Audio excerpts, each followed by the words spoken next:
Hey guys, welcome back to the channel. So I'm starting another 200 amp service today in Colonia. This guy's name is Vic, and he actually found me here on YouTube. He's a subscriber. So hi Vic, thank you for bringing me to your house to do this upgrade, and let's get started. All right, so the first thing I want to do is, I'm here the day before the actual upgrade, and what I want to do today is drive my ground rods down into the basement and get all of the grounding electrodes done. And so I got a little bit of space here in the front yard, and the service upgrade is actually over here.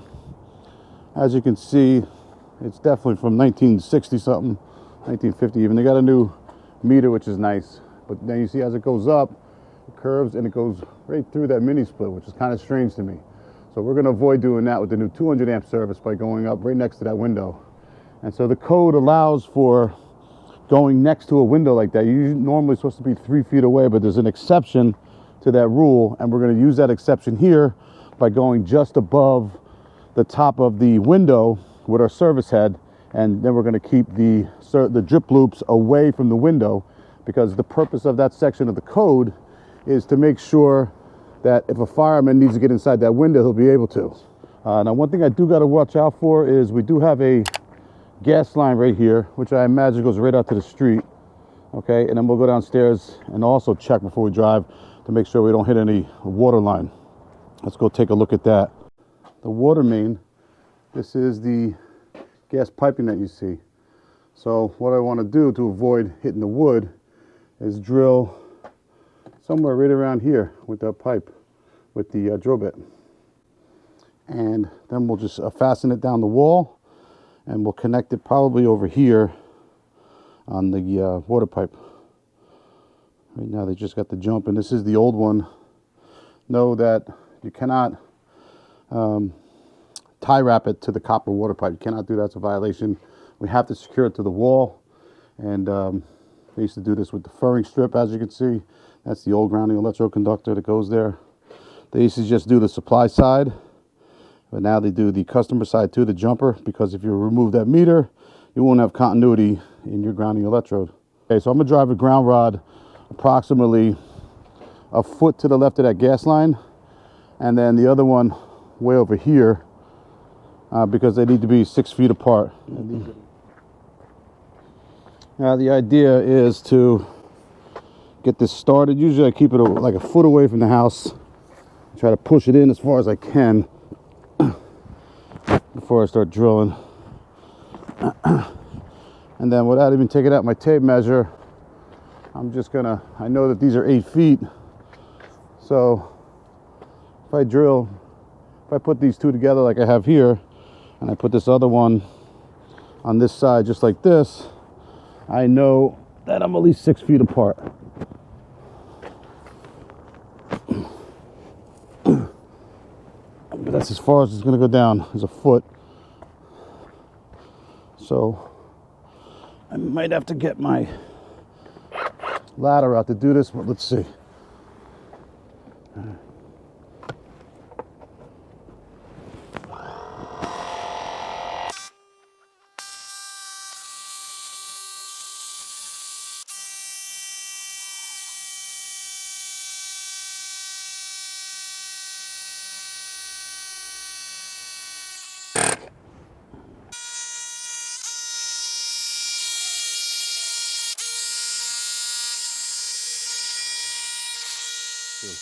So we drove our 2 ground rods. Now we're going to run number 6 from one ground rod to the other ground rod, and then eventually we're going to drill a hole to the inside. And right on the other side of where that gas pipe is where the water line is. We're going to run the grounding electrode for the 2 ground rods right to the copper water pipe. And then from there, we're going to run a grounding electrode from the service to the water pipe and bond both of those all together. The code allows for this, and I'll put the section that allows this up on the board right now. And here's what the ground rod clamp looks like. It's just rated for direct burial. That's the key. Looks like there's a model number on there, maybe. I'm not sure who makes this, but this lug right here is a 1/2 inch. And so what I do is we open this all the way up, and then we clamp this over the ground rod, and then so it looks something like that. Tighten down the set screw again, bend over the copper wire over the top of it, and that's how it stays in place. Yeah, I kind of hate doing ground rods. They are a pain in the ass, but they're a necessary part of a safe alternating current electrical system. I'm using a 1/2-inch ratchet here to make this tight, and the idea is that you only have one conductor going through that connector. Just make it as tight as you can without breaking it, which of course I've done before.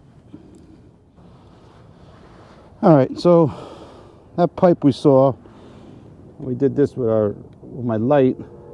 So I am going to drill my hole somewhere right around here. So I'm a minimum of that much away. Look, it's magnetic, so I can do it perfectly. And what I want to do here for sure is I want to try to drill this on an angle going up. So should water or snow accumulate right here, we don't want it to go through the hole. We're going to come back later on with some duct seal and some hydraulic concrete to make sure water doesn't get in there. But we want to drill up on an angle in case it does. It won't flow inside the house. It'll have to go uphill, so to speak. And I'm too big a guy for this area to be working in. All right.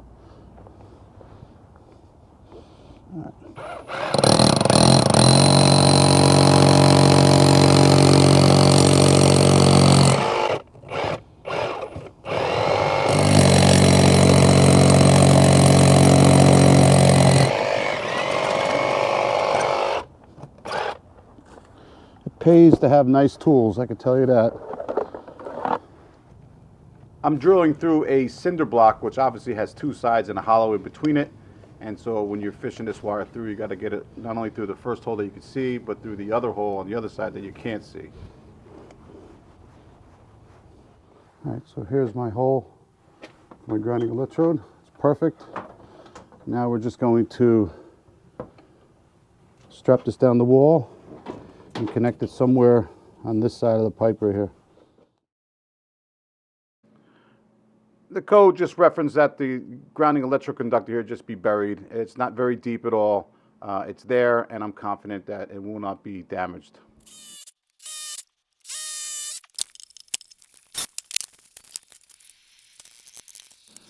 Go ahead and hit the subscribe button if you like this video and if you enjoy this content.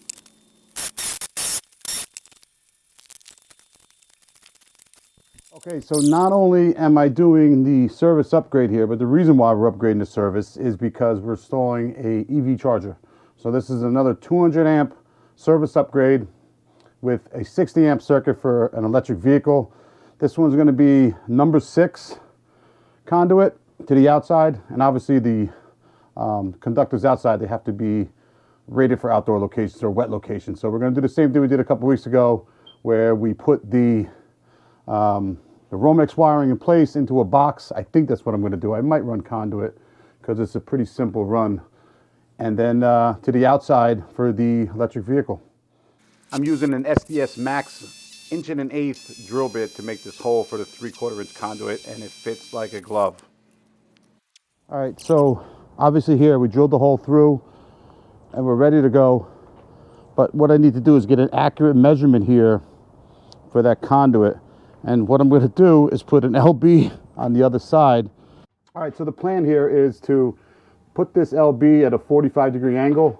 We'll come back later with the PVC hot box, and we'll attach PVC to the bottom of the floor joist here and go all the way back over to the panel, where we're either going to 90 into the top of the new panel, or we're going to go from PVC, rigid PVC, to flexible PVC, and then use a fitting to come inside the panel to attach it to the 60 amp breaker. So this one's going to be beautiful when we're done here. I'm just looking to get an accurate measurement here for this piece of PVC going from the outside to the inside. I leave about an extra inch on the inside to get away from the wall, so I can set the hydraulic concrete and make that nice and secure on the inside. I'm also using a expansion coupling here. Not really sure if it's necessary or not, but I like to do that for the shallow pieces of PVC here. The smaller the PVC diameter, the more that it's going to heat up and flex. So that's why I chose to use a expansion coupling here on the stem going up to this electric vehicle.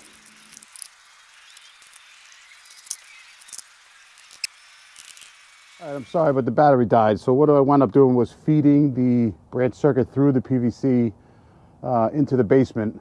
And so I really can't finish that today because the new conduit is going to go into the new panel, and we're not putting the new panel into tomorrow. So we're going to try to get everything set as far as we can go. And one of the other things we're trying to do here today is it's going to start raining in about 3.5 hours. So I wanted to finish up all the work outside before it starts raining.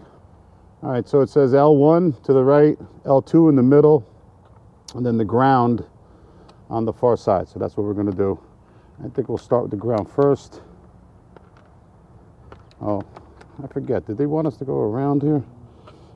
Yeah, so they want you to go around the side like this. I forgot that. So that's what we're going to do. Somebody in the comments a while back decided to tell me that. I don't know if it's that big a deal. But you should install it how the manufacturer intended for you to install it. So that's what we're going to do. The second one in from the left is the bottom entry, and that's what we're trying to emulate here in the video.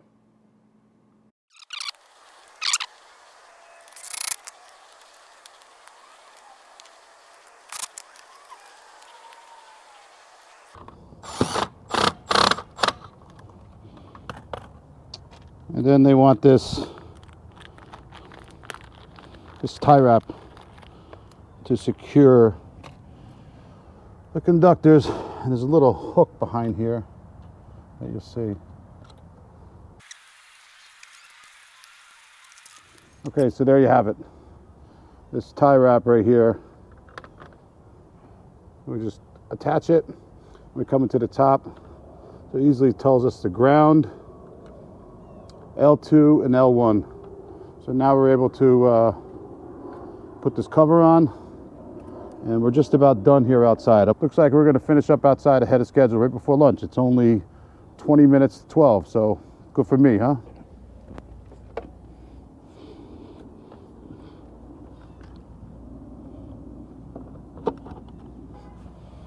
Goes over the top like that. Then there's a screw on the top, 2 screws on the bottom. Tesla provides those for you.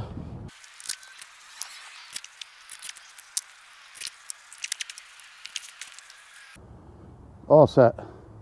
Kind of hard to get those bottom ones there, but this thing's not going anywhere, and this Tesla charger will be energized tomorrow afternoon after we bug back in. Look at that. Very nice.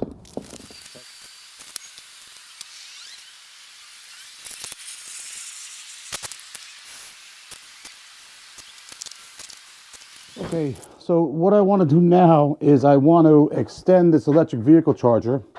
I have my hot box plugged in, warming up, and I'm just going to do a little offset right here, just a small little bend so I can hit the bottom of these floor joists and then secure the straps to that. And I'm going to leave it over by where the panel is right here. Here's the electrical panel we'll be upgrading tomorrow. And the plan is to come up off of the floor joists here at the bottom, and then maybe just sweep in, or maybe even come into the top if I can.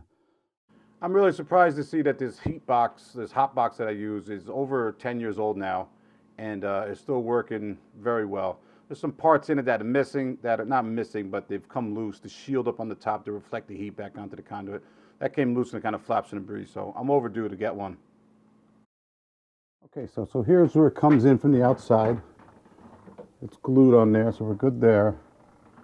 Alrighty, and then it just kind of comes up and sweeps. Got my first strap within, I think it's within 3 feet for 3/4. It might be closer. We'll get some hydraulic concrete in there. This thing won't move at all. I deliberately left the electric vehicle charger conductors hanging out of the LB because I hadn't completed the raceway. The idea here is to get the raceway in place, and then when I put the new panel in, complete that raceway and pull the conductors through so they can land them on the new circuit breaker, and my customer here can start charging his electric vehicle here at home, his Tesla vehicle here at home. This is just plain old hydraulic concrete that expands and dries very hard. It keeps the water from getting into these holes. As long as you do them on both sides, you're good to go. Very confident in this product.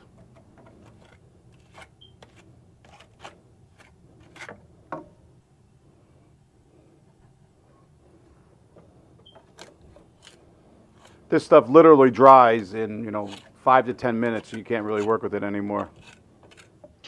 All right, so the last thing I need to do here today for the prep, I drove the ground rods. We did the electric vehicle circuit that we will finish tomorrow.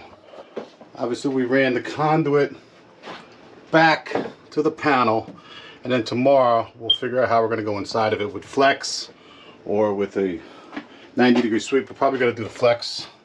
So there's the car charger circuit. Goes straight down. Looks pretty decent. I just filled this with the hydraulic concrete, which looks good. That'll be solid as could be. Very short order.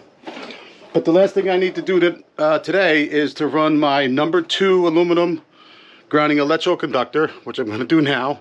I'm going to leave it over by the panel, and then once my meter main enclosure is in, I'll know where to drill. I want to drill right underneath that enclosure so you don't see it.